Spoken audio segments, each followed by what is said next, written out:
With grief in so many different ways, and a lot of us, I think, want to share our grief with others or share great memories with other people. We just don't know how to go about doing that. Well, our next guest has come up with a great concept. It is called Grief by Notes, an online website where you can share your memories of loved ones that have passed on. We were joined by Sarah D'Angelo, founder of Grief by Notes. Welcome to the show. Hi, great to have you here. Thanks for having me. Let's talk about, I mentioned off the top sort of the purpose of the site, but maybe you can go in a little bit more detail, Sarah. What is the purpose of the site? Absolutely. So as you mentioned, the site features notes that people have written to their loved ones who've passed away.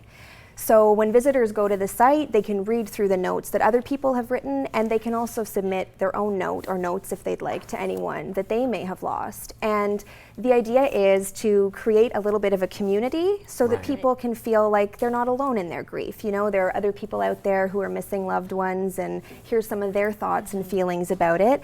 And also to create a bit of a connection to that person that they've lost, so they feel like there's something they want to express to them.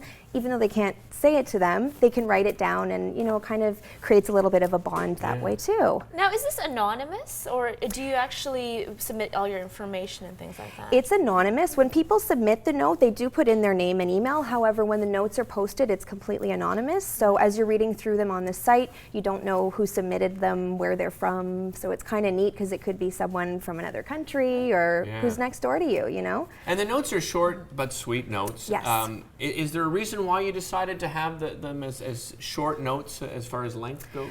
I just thought, you know, visually for people, it's sometimes nicer if they can just go through and have a little bit of a snapshot rather than, I mean, we can go on and you can write, I'm sure, a long letter to that person, especially when you're really missing them.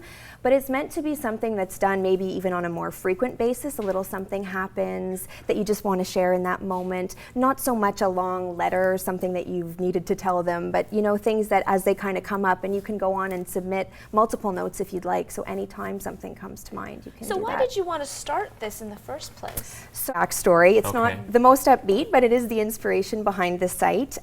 So my father was diagnosed with stage 4 pancreatic cancer at the beginning of 2009.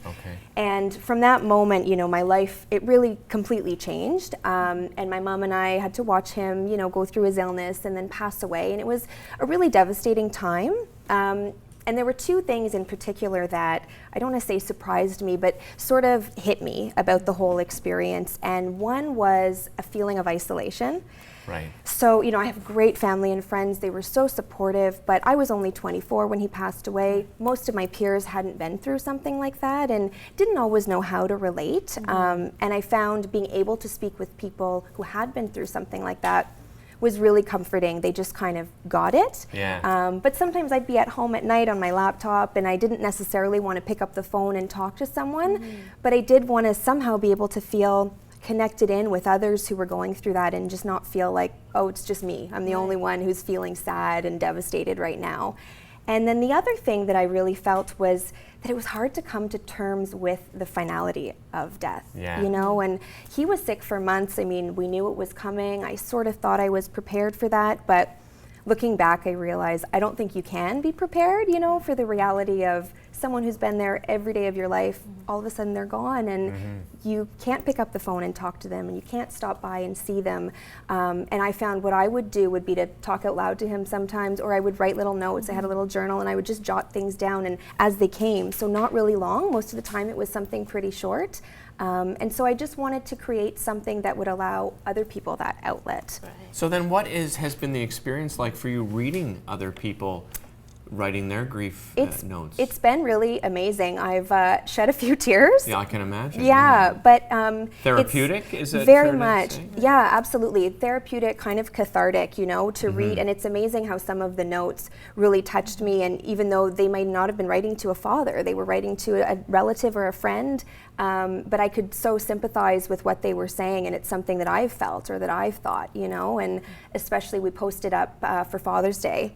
And it was all notes to fathers and to grandfathers. So that week for me was, it was tough, but to read them was so great because, especially now that it's been a few years, not that people forget, but you kind of think, well, after it's not so acute, you know, you move on with your life, and you do to an extent, but you know, it's still, I think you grieve for the rest of your life when you've lost someone close to you. So for me that week, those notes were really, really special.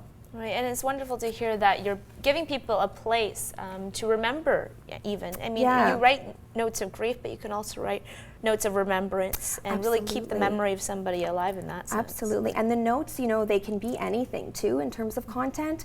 It could be something serious, but it could be maybe something really funny happened and you want to tell them about it because you know it would have made them laugh. And so the content itself can be anything at all, and that's what I want people to know. You know, you don't have to have something really deep necessarily that you want to express. It can just be anything. Well, it's a fantastic idea. I know we've run out of time, but do you have future plans on expanding the idea at all? For now, I'm really just hoping to get the word out there so that people are aware of the site and, you know, it brings them some comfort. And down the road, I kind of think the sky's the limit. I personally think the notes would make a wonderful book maybe someday, you know. That's a great idea. Yeah. Well, thanks so much for sharing your so personal much. story.